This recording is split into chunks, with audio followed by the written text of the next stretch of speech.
वंदे मातरम खबर उत्तराखंड में आप सभी का स्वागत है। मैं हूं आपके साथ रश्मि सिंह। शुरुआत हरिद्वार की खबर से, जहां पर कांवड़ मेले में कांवड़ियों की गंगा में डूबने का सिलसिला रुकने का नाम नहीं ले रहा है।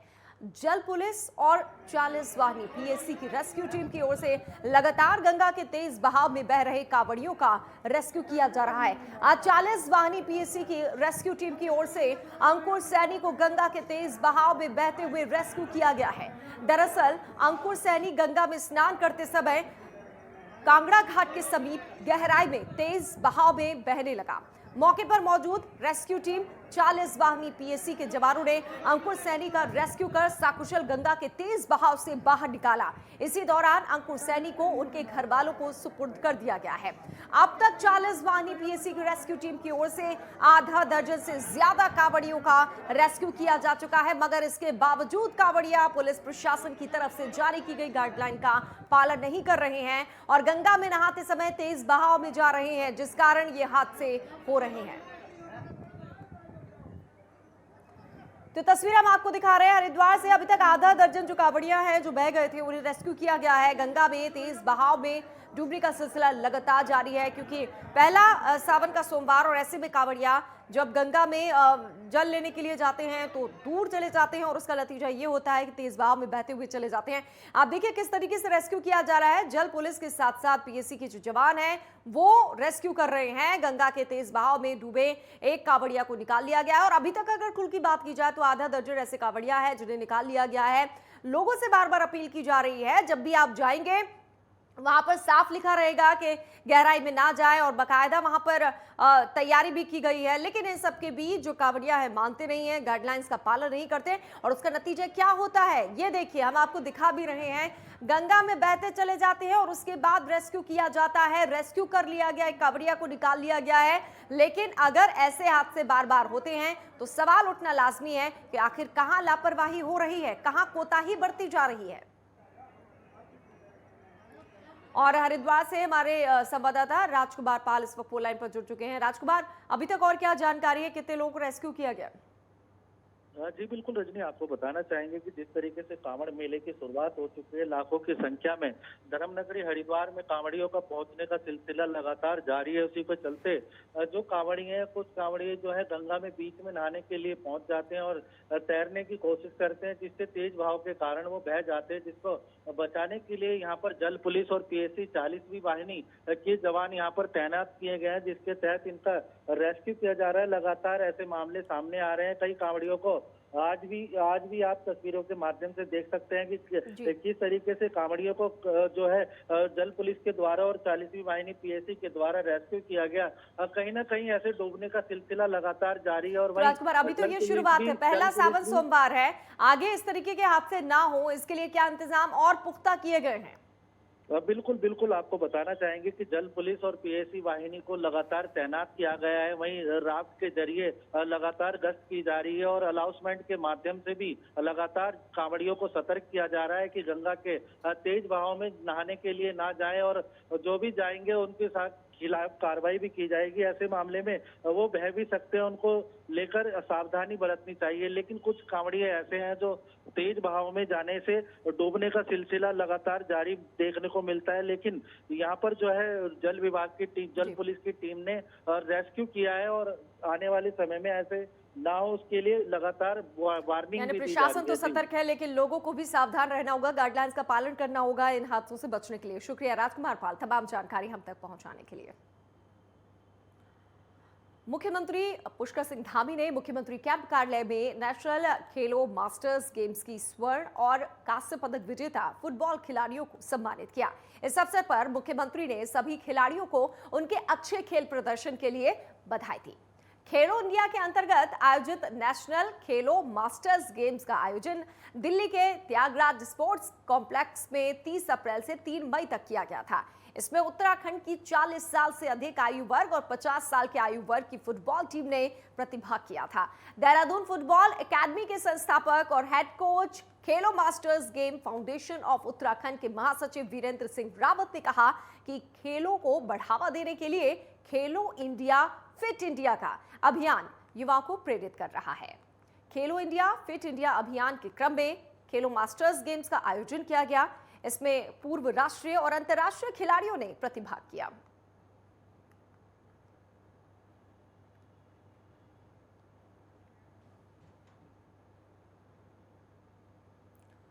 प्रदेश में नई शिक्षा नीति के लागू होने के बाद अब शिक्षा विभाग ने भी नई शिक्षा नीति के जरिए छात्रों का भविष्य संवारने के लिए अपनी कार्य योजना तैयार कर ली है।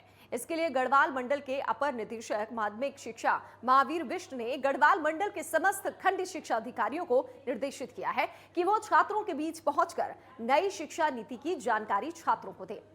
नई शिक्षा नीति से छात्रों के कौशल ज्ञान में किस प्रकार से वृद्धि होगी, इसकी जानकारी से छात्रों से साझा करें। ऐसे में नई शिक्षा नीति के जरिए छात्रों का कौशल ज्ञान तेजी से बढ़े, इसके प्रयासों में शिक्षा विभाग जुट गया है। गढ़वाल मंडल माध्यमिक शिक्षा के अपर निदेशक महावीर विष्ट ने बताया है कि आंगनबाड़ी केंद्रों में बाल बाटिका के संचालन से छात्रों की दिलचस्पी कम उम्र से ही नई शिक्षा नीति को ओर बढ़ेगी और छात्र रुचि लेकर अपने भविष्य को संवार पाएंगे।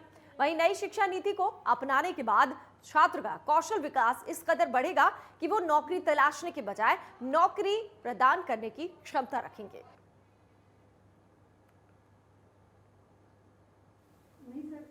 देखिए, न्यू एजुकेशन पॉलिसी 2020 ये भारत सरकार का जो है एक बहुत बड़ा प्रायोरिटी बेस्ड कार्यक्रम है और काफ़ी समय बाद ये न्यू एजुकेशन पॉलिसी आई है।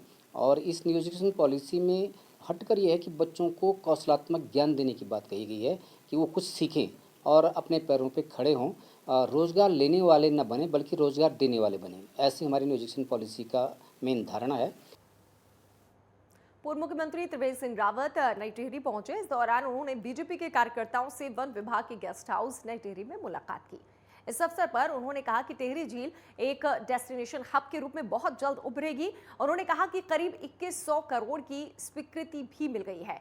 इसकी डीपीआर तैयार की जा रही है। उन्होंने कहा कि मैंने पूर्व में मुख्यमंत्री रहते हुए भी मेरा लक्ष्य था कि टिहरी झील को एक बेहतरीन पर्यटन हब के रूप में विकसित किया जा सकेगा।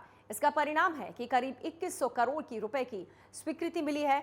अब वर्तमान के मुख्यमंत्री पुष्कर सिंह धामी का भी लक्ष्य है कि टिहरी झील को पर्यटन हब के रूप में विकसित किया जाएगा।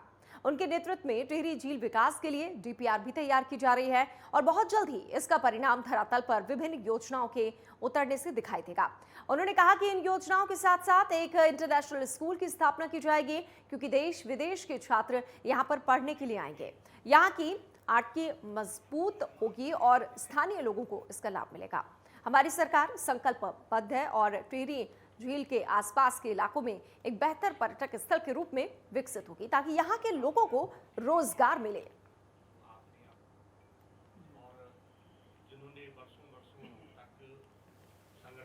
चलो, में वाहन चेकिंग नहीं है यहाँ पर। मैं अपने स्तर पर कुछ लोगों को, ज़रूरतमंद लोगों को हेलमेट दे रहा हूँ। पिछले 2010 में मेरे पापा जी का एक्सीडेंट से देहांत। उत्तराखंड के पूर्व मुख्यमंत्री और कांग्रेस के वरिष्ठ नेता हरीश रावत आज हरिद्वार पहुंचे, जहां राधा कृष्ण आश्रम में पत्रकार वार्ता कर हरीश रावत ने आज से लागू हुई जीएसटी के नए प्रारूप को लेकर केंद्र सरकार पर करारा हमला किया। तो वहीं अपनी ही पार्टी के नेताओं को नसीहत देते भी नजर आए। बीजेपी से कांग्रेस में आए हरक सिंह रावत पर हरीश रावत ने एक बार फिर कटाक्ष किया। केंद्रीय सरकार पानी और हवा पर भी जीएसटी लगा देगी। राहुल गांधी द्वारा कहा गया था ये गब्बर सिंह टैक्स है। केंद्र सरकार ने अब इसे सिद्ध करके दिखा दिया है। इस टैक्स के माध्यम से गरीब लोगों को रोकने का काम केंद्र सरकार कर रही है।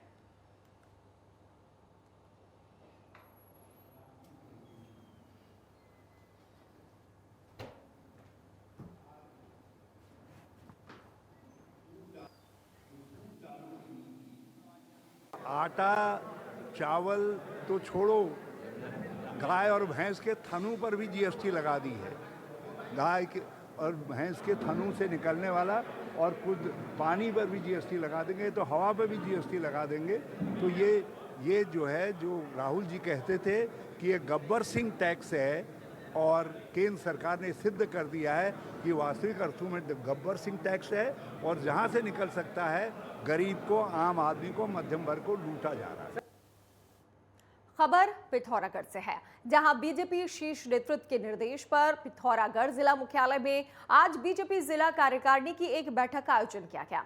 इस दौरान बीजेपी कार्यकर्ताओं ने पार्टी की ओर से तय किए गए विभिन्न सामाजिक और राजनीतिक कार्यक्रमों को मंडल और बूथ स्तर तक पहुंचाने की रूपरेखा पर विचार विमर्श किया है, ताकि समाज के हर व्यक्ति तक बीजेपी के कार्यक्रमों को पहुंचाया जा सके। इस दौरान पार्टी से जुड़े सभी जनप्रतिनिधियों और पदाधिकारियों को पार्टी की ओर से तय कार्यक्रमों में भागीदारी सुनिश्चित करने के निर्देश भी दिए गए हैं। इस मौके पर बीजेपी जिला अध्यक्ष वीरेंद्र वल्दिया ने बताया कि पार्टी की तरफ से तय कार्यक्रमों को जनपद स्तर के साथ ही मंडल और बूथ स्तर तक पहुंचाने के लिए जो भी कार्यक्रम तय किए गए हैं, उनके लिए सभी प्रभारियों को जिम्मेदारी दी गई है।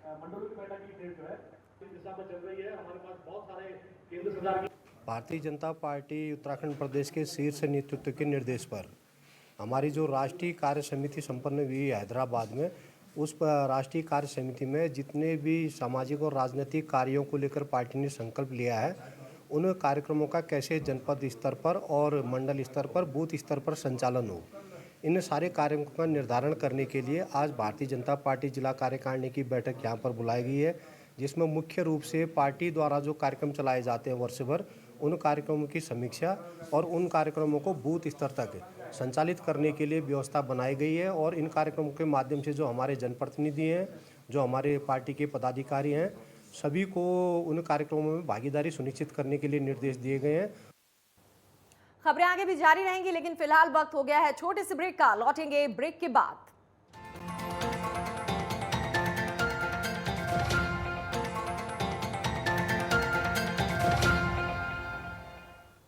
ब्रेक के बाद अब खबर रुद्रप्रयाग से है, जहां खेती और प्रॉपर्टी का काम करने वाले एक व्यक्ति से 20 करोड़ की फिरौती मांगने वाले आरोपी को पुलिस ने गिरफ्तार कर लिया है।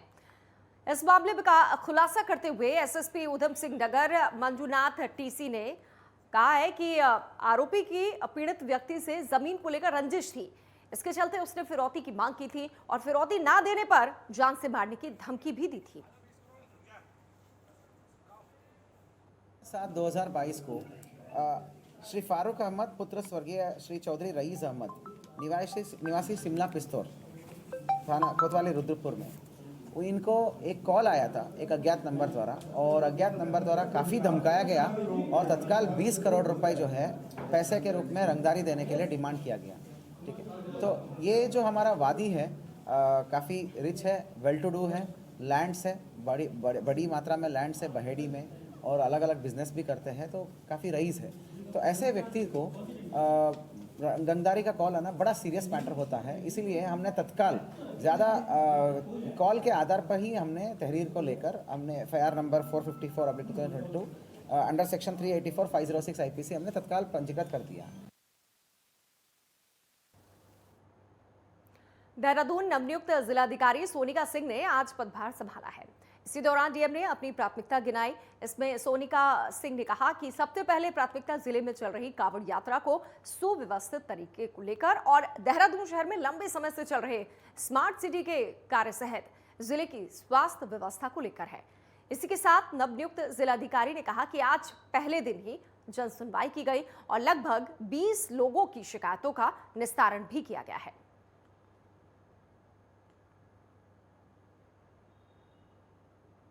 अभी क्योंकि इमीडिएट इश्यूज हमारे जो इमीडिएट चल रहे हैं, एक तो कांवड़ यात्रा हो गई, एक बरसात का सीज़न हो गया, और जो हमारे स्मार्ट सिटी के काम हैं, क्योंकि एक हफ्ता मुझे हो गया है देखते हुए, तो वो एक ऑलरेडी हम वर्क कर रहे हैं उस पर, और इन पे हमें तत्काल कार्यवाही करनी है। इसके अलावा जो प्रायोरिटीज़ रहती हैं, तो स्वास्थ्य विभाग एक ऐसा विभाग है जिस पे मैं हमेशा से काम करती आई हूँ और एक बहुत इम्पॉर्टेंट रोल प्ले करता है। किसी भी ज़िले में अगर लोगों की को असुविधा है हेल्थ फैसिलिटीज़ लेने में, तो उस पर एक मैं काम करूँगी। उधम सिंह नगर के एसएसपी के निर्देश पर नशे के खिलाफ चलाए जा रहे अभियान में पुलिस को फिर सफलता हाथ लगी है। पुलिस ने महिला समेत 4 नशा तस्करों को 968 ग्राम अफीम के साथ गिरफ्तार किया है। साथ ही पुलिस ने आरोपियों के वाहन को सीज कर दिया है। इस मामले का खुलासा करते हुए एसएसपी उधम सिंह नगर मंजूनाथ टीसी ने अपने कार्यालय पर आयोजित प्रेस कॉन्फ्रेंस के दौरान सारी जानकारी दी।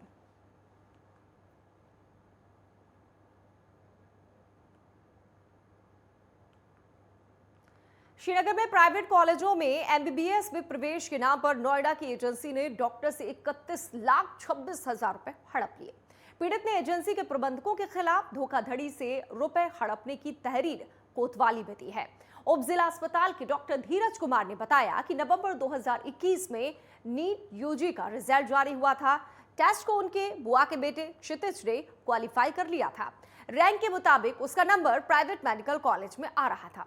13 नवंबर 2021 को उनके पास प्राइवेट मेडिकल कॉलेज में प्रवेश दिलाने वाली एजेंसी के प्रबंधकों का फोन आया कि उनके भाई को हरियाणा के एक मेडिकल कॉलेज में प्रवेश दिला देंगे। मेडिकल कॉलेज की ट्यूशन फीस और हॉस्टल फीस 61.5 लाख रुपए है। इसके बाद डॉक्टर धीरज ने 2 लाख रुपए एजेंसी को और 2 लाख रुपए कॉलेज के बैंक खाते में ट्रांसफर कर दिए। कुछ समय बाद एजेंसी ने बताया कि हरियाणा में प्रवेश नहीं हो पा रहा है। इसके बाद एजेंसी ने अलग अलग प्रदेशों में स्थित मेडिकल कॉलेजों के नाम बताए। इस बीच वो फीस की रकम बढ़ाते चले गए।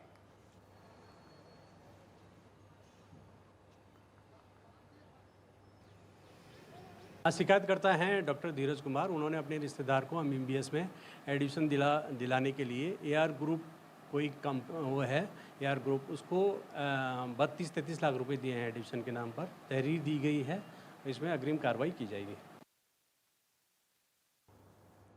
तो अगली बार ऐसी कोई रकम देने के पहले सावधान और सजग जरूर रहिए। बढ़ते अगली खबर की तरफ। आगामी मानसून और भारी बारिश को देखते हुए डोईवाला तहसील प्रशासन ने भी एहतियातन मुस्तैदी बरतते हुए बैठक ली, जिसमें डोईवाला उप जिलाधिकारी की ओर से जिलाधिकारियों और ग्राम प्रधानों की बैठक बुलाई गई।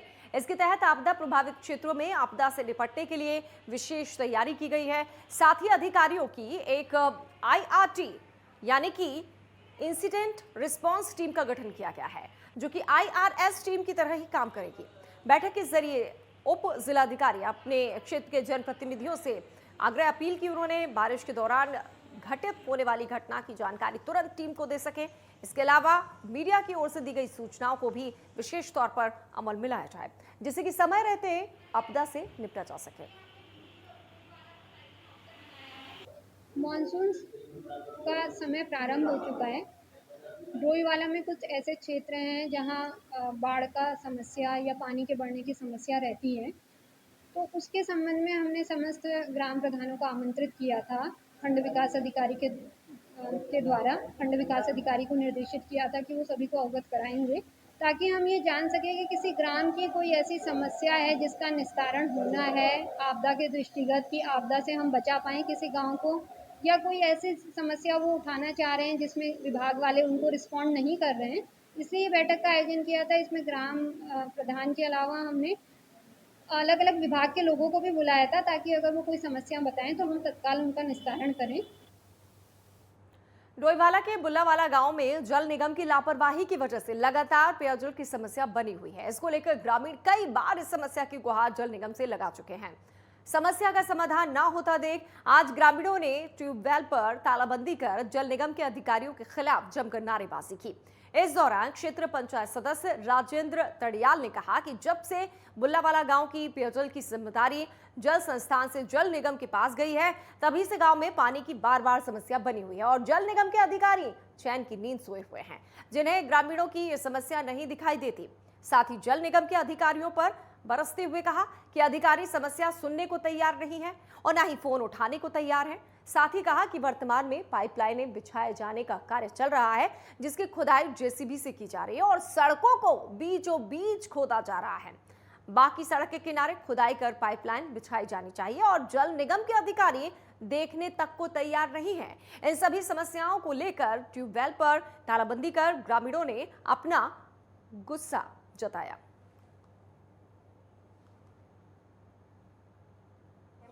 आज जल निगम की जो ट्यूबवेल है उसमें तालाबंदी की गई सांकेतिक रूप में, और मैं विभाग को बता देना चाहता हूं कि जो आपकी ये लापरवाही लगातार कई दिनों से हम झेल रहे हैं, अब इसके लिए बड़ा आंदोलन किया जाएगा। क्योंकि हमारी जो ट्यूबवेल है इसमें पहले 2500 HP की मोटर थी, इन्होंने बदल के उसमें 1500 HP की मोटर डाल दी और पूरे क्षेत्र में पानी की समस्या लगातार बनी हुई है। और साथ ही जो नए ट्यूबवेल की टंकी बन रही है और लाइन बिछ रही है, उससे भी इतनी अव्यवस्था, सारी जगह रोड तोड़ दी इन्होंने हमारे पूरे गांव की। और लगातार JCB से जो ये खड्डे कर रहे हैं, आजकल बरसात का मौसम है और उसमें पानी भर जाएगा। अंतर्गत बुल्लावाला झबरावाला में पूरी पाइपलाइन चेंज होनी थी, उसकी वजह से इनका जो डिज़ाइन है वो इन्होंने सही नहीं बनाया। जहाँ पर पहले 4 इंची की लाइन थी, वहाँ पर 1.5-2 इंची की लाइनें ये डाल रहे हैं। और यह सरकार द्वारा जो सरकार का उद्देश्य था कि हर जल घर हर घर नल, मुझे पूरा होता दिख नहीं रहा है। क्योंकि जहाँ पर 4 इंच की लाइन है वहाँ पर 1.5 इंच की लाइन में कहाँ पे लोगों के कनेक्शन हो पाएंगे। थराली नगर पंचायत की ओर से लाखों रुपए खर्च कर बनाई गई पार्किंग अब शोपीस बनकर रह गई है और थराली के बाजारों में जाम लगा हुआ है। बता दें कि सड़क किनारे आड़े तिरछे खड़े वाहनों से यातायात आए दिन बाधित रहा है, तो वहीं राहगीरों से लेकर स्कूली बच्चों को पैदल चलने तक में कठिनाई का सामना करना पड़ता है। वहीं इन प्राइवेट से लेकर कमर्शियल वाहनों को पार करने के लिए लाखों रुपए खर्च कर केदार बगड़ में बनाई गई पार्किंग को नगर पंचायत निर्माण के 1 साल बाद भी शुरू नहीं करा पाई है।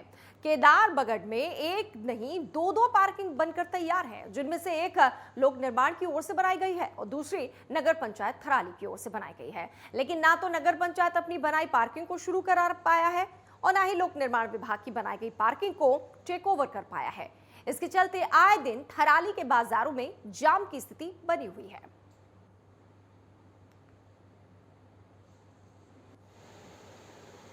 नगर पंचायत थराली के द्वारा केदारबगड़ में एक यहाँ पर टैक्सी पार्किंग बनाई गई है। विगत 1 साल से वहाँ पर कार्य प्रारंभ हुआ था और वर्तमान में वो पूरी तरीके से तैयार है बन करके। लेकिन अभी भी वहाँ पर पार्किंग के लिए जो गाड़ियाँ प्राइवेट वाहन जो मार्केट में हैं वो वहाँ पर स्थानांतरित नहीं हो पा रहे हैं, जिसके कारण आम जनता को परेशानी बहुत हो रही है और आम दिन यहाँ पर जाम की समस्या बनी रहती है।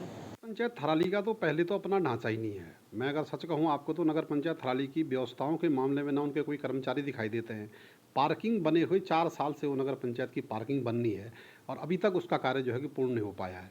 गाड़ियाँ तमाम मार्केट के अंदर, चाहे आप पुल में देखिए, चाहे आप इधर रामलीला मैदान के इधर देखिए, चाहे आप उधर मस्जिद मार्केट की ओर देखिए, तमाम गाड़ियों का जाम लगा हुआ है। इसमें भी पार्किंग हमारी लगभग कंप्लीट है और इसमें जो है सिर्फ उसमें बैरियर लगने हैं दोनों तरफ ना, इनका और आउट का, बस ये लग जाएंगे और हम जो है ये भी विद इन मंथ हम इसको चालू करेंगे। हम बहुत जल्दी से जल्दी हम कोशिश करेंगे, क्योंकि जब से मैं आया हूँ तभी से मैं उसमें हूँ कि ये पार्किंग की समस्या का निस्तारण हो जाए। लेकिन ये थोड़ा पहाड़ी क्षेत्र है ना, इस वजह से थोड़ा टाइम भी लग रहा है और उसमें हमने बस बैरियर लगने हैं। बाकी पार्किंग वो एकदम रेडी है। लाखों रुपए खर्च करके पार्किंग बनी, लेकिन शुरू करने में हो रही है देरी, जिससे जाम से जनता है हलकान। इसके साथ इस बुलेटिन में इतना ही। बाकी खबरों के लिए आप बने रहिए नेटवर्क 10 के साथ। जय हिंद।